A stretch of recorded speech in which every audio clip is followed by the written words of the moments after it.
Welcome back, everyone. Ready for another deep dive? Always. Awesome. Today, we're tackling a topic that I think hits home for just about everyone. Stepping outside those comfort zones. Ooh, yeah, that's a good one. We'll be drawing insights from livingoutofconvenience.pdf Okay. and, really exploring how embracing the unfamiliar can not only lead to some serious personal growth, Right. but maybe even help us tap into, our divine purpose. Interesting. Yeah, I think a lot of people struggle with that, like that draw towards the familiar. Oh, absolutely. Even when it might be holding them back, it's definitely intriguing. It's like we're programmed to stick with what we know, right? Right. Like better the devil you know. Yeah, exactly. But living out of convenience really digs into that whole fear of the unknown thing right from the start. It does. It actually defines that fear as anxiety that comes from uncertainty. Yeah. Which makes sense. It's a natural human response. Totally. But what's interesting is that while totally understandable, that fear can become a major obstacle to our own growth. It's a roadblock. Yeah. Yeah. And it makes me think about that story in Luke 5 about Peter. Okay, yeah. Stepping out of the boat. Okay. Oh, right. When Jesus tells him to cast his nets, even though they've been fishing all night and haven't caught a single thing. Empty nets. And Peter's like, are you kidding me? We've been at this forever. Yeah. He's tired.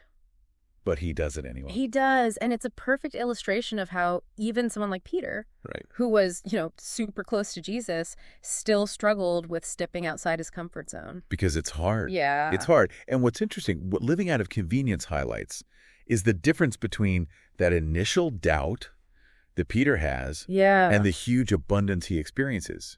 Just by trusting. Trusting and taking that step, taking action. And taking action. Yeah. And it kind of makes you wonder, what incredible opportunities are we all maybe missing out on by clinging to what feels safe and familiar? It really does make you think, doesn't it?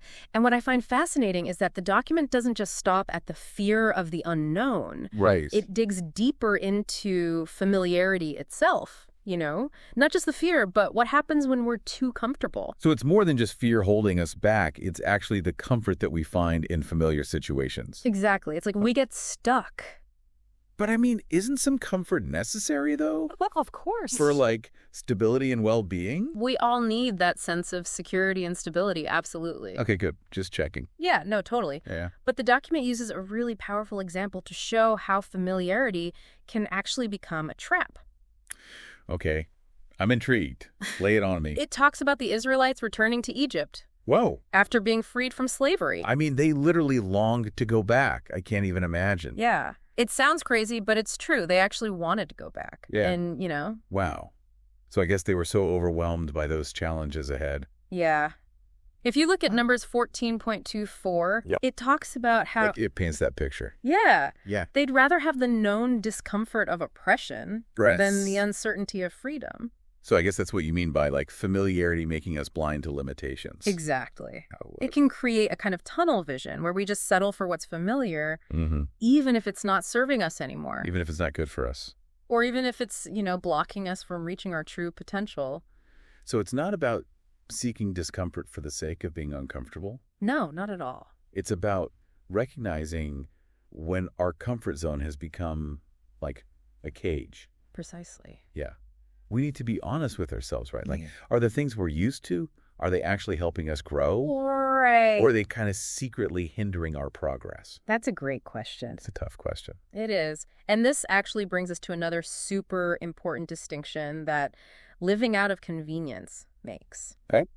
The difference between complacency and contentment. Ooh, I can see how those two could get mixed up. Yeah, they sound similar, but there's a world of difference. They both have that vibe of being okay with things. Yeah. But I'm guessing the outcomes are very, very different. Oh, absolutely. Living out of convenience really stresses that contentment is all about active growth within God's plan. So it's not just being passive. No, it's not about being stagnant or just accepting whatever. Okay. It's about intentionally pursuing growth. Okay. And aligning yourself with his purpose. And that's where the contrast with complacency comes in, right? Yes. Complacency is passive. It's about settling for the status quo. Even if it's not great. Even if it's mediocre or unfulfilling. And I can see how that could be dangerous. It can be. Like Proverbs 1.32 even warns us, right? It says the complacency of fools will destroy them. Wow. That's a powerful statement. Yeah. It really highlights how staying comfortable can actually harm us. Okay, so complacency is out. But what does real contentment look like then? How do we live that out? Well, that's where Philippians 4.1113 comes in. Paul talks about learning to be content. Okay, yeah. In any and every circumstance. Whether you have a lot or a little. Exactly. So it's not about our external situation. Right. It's about our internal state. Exactly. You can go through incredibly tough times. Yeah. And still find contentment through your faith and trust in God. That's powerful. And living out of convenience encourages us to look inward. Yeah. And ask ourselves, am I really seeking growth and purpose within God's plan? Or am I just coasting? Am I settling for less? Exactly. Which brings us to this amazing story of Joseph. Yes. I mean, he was practically forced out of his comfort zone over and over again. It's such a powerful example. Like, talk about someone whose life took some seriously unexpected turn. Oh, yeah. Starting in Genesis 37, it's just one wild ride after another. Yeah. It really challenges that whole idea that our comfort zones have to be these, like, static, fixed boundaries. It's like, what if they're actually way more expansive than we think? Right. And what if God's plan for us? What if it requires us to grow beyond those limits that we've set for ourselves? It's like those self-imposed cages, you know? Totally. Keeping us from the amazing things God has in store. And living out of convenience doesn't stop with Joseph's story. Nope. It brings in all these other powerful examples of stepping out in faith. Like, remember Abraham leaving his homeland? Yeah. In Genesis 12. Talk about a leap of faith. Right. No map, no GPS, just a promise and a whole lot of uncertainty. And he just goes for it. That's incredible courage. Yeah. And I love how the document ties this to verses like Joshua 1.9 and Isaiah 41.9. Right. Both of them emphasizing God's call for us to be strong and courageous. Right. And not be afraid. Because he's with us. Because he's with us every step of the way. It's pretty comforting, you know? Yeah. Oh, definitely. It's a huge reassurance. Like, we're not alone in this whole stepping outside our comfort zone thing. Not at all. God is right there with us, guiding us, supporting us. Yeah, like he's saying, I'm not sending you out there alone. I'm going with you. Every step. Every step. I love that. And you know what's amazing? A lot of times it's those moments when we push past our fears, when we embrace the unknown, we actually discover hidden potential within ourselves. Oh, absolutely. Like strengths and talents we didn't even know we had. It's like we become more than we thought we could be. Exactly. It's a transformation, inside and out. But you know what I'm curious about? What's that? All these biblical examples are amazing, but how do we actually apply this stuff in our own lives? In our everyday, normal lives. Right. Like, we can't all just pack up and wander the desert for 40 years. Yeah. So how do we take these big, grand narratives and translate them into practical steps? I mean, what can we actually do? That's a great question. Thankfully, living out of convenience gives us some clues. It points to Matthew 6.19-21. Okay. Where Jesus talks about seeking purpose over temporary comfort. It's about aligning our actions with something bigger than ourselves. Something eternal. Exactly. Investing in things that truly matter, things that are part of God's plan for us. And the document also talks about the dangers of getting too comfortable in mediocrity. Oh, yeah. It's so easy to fall into that trap. It is. You get into a routine, you tell yourself, this is good enough. Yeah. But are we really living up to our full potential? Are we letting comfort become a barrier to our growth? Yeah. It seems like living out of convenience is saying that complacency can be a really sneaky thing. Absolutely. It can disguise itself as contentment or stability. Right. We might even think it's peace. But really it's stagnation. Right. It's not moving forward. Exactly. And speaking of peace, living out of convenience ends with this super powerful line. God never calls us to comfort. He calls us to trust him beyond what we can see. That really hit me hard. It reframes the entire conversation. It does. Like, it shifts the focus from seeking comfort to seeking trust. Trust in his plan, even when it's scary. Even when it leads us into the unknown. Yeah. So if we're feeling a little too settled, maybe it's time to ask ourselves, where am I settling in my life? Where could I be pushing myself to grow? What's one small step I can take today to move beyond my comfort zone? Those are great questions to think about. And remember, it doesn't have to be some huge, drastic change. Yeah, start small. What would you say to someone listening who's thinking, okay, I get it, I need to step outside my comfort zone, but I'm terrified. What if I fail?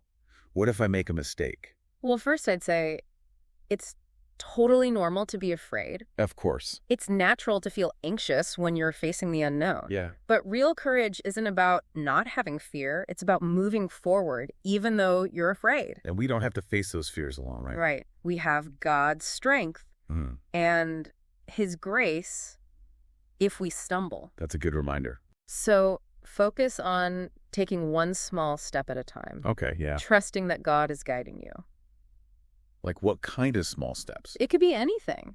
Taking a class, having a difficult conversation, Oh, yeah. Trying a new hobby. Right. Applying for a new job. Putting yourself out there? It's about breaking free from stagnation. I like that. And embracing the potential for growth that's waiting for you. So instead of letting fear paralyze us, we can actually use it as a signpost. Oh, I like that. It's like it's pointing us towards an area where we have the opportunity to grow. Exactly. And who knows what could happen when we do. Right. We might surprise ourselves, discover a new side of ourselves. Maybe find a deeper purpose. Or just have a much richer experience of life.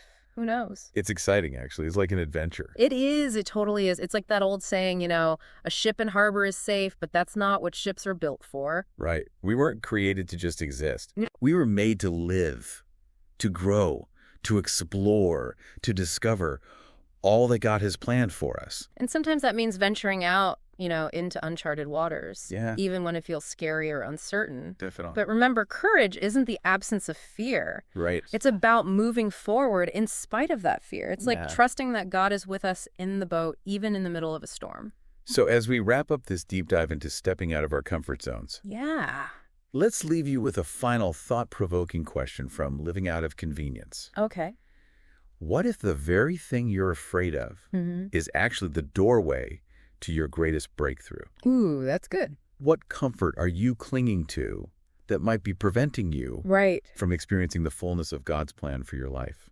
That's powerful. It really makes you think about not just what we're doing, but why we're doing it. It's true. It challenges us to really examine our motivations. Yeah. Are we holding back from certain experience because we're scared? Or maybe because we've just gotten too attached to the familiar? It's like we're being asked to redefine what comfort and security really mean. I like that. Maybe true security isn't about staying inside what we know, but about trusting God's guidance, even when it takes us beyond those boundaries. Exactly. It's a shift in perspective from what if I fail to what if I succeed beyond my wildest dreams? Right. What if the thing I'm most afraid of is what actually helps me grow and become who I'm meant to be? It reminds me of what you were saying about Joseph. Even though his journey was full of hardships and injustice, those experiences actually prepared him for his destiny. What seemed like setbacks were actually stepping stones. And that's something you see over and over again in the Bible and just in life. Growth often happens when we go through challenges. It's when we're pushed beyond our limits that we discover how strong we really are. And how resilient. Exactly. And when we face our fears head on, that's when we find the courage to overcome them. So as you go about your day, we encourage you to really think about what we've talked about. Where in your life are you feeling that nudge to step outside your comfort zone? What's one small step you can take today to move in that direction? And remember, you are not alone on this journey. God is with you. He's guiding you, empowering you to embrace everything He has planned for you. Trust His timing, lean on His strength, and be open to the amazing possibilities that are out there when you step out in faith. Thanks for joining us for this deep dive. Until next time, may you find the courage to embrace the unfamiliar and discover the incredible potential that's waiting for you just beyond your comfort zone. It's funny. I was just thinking about how stepping outside our comfort zone can be a lot like refining a precious metal. Yeah.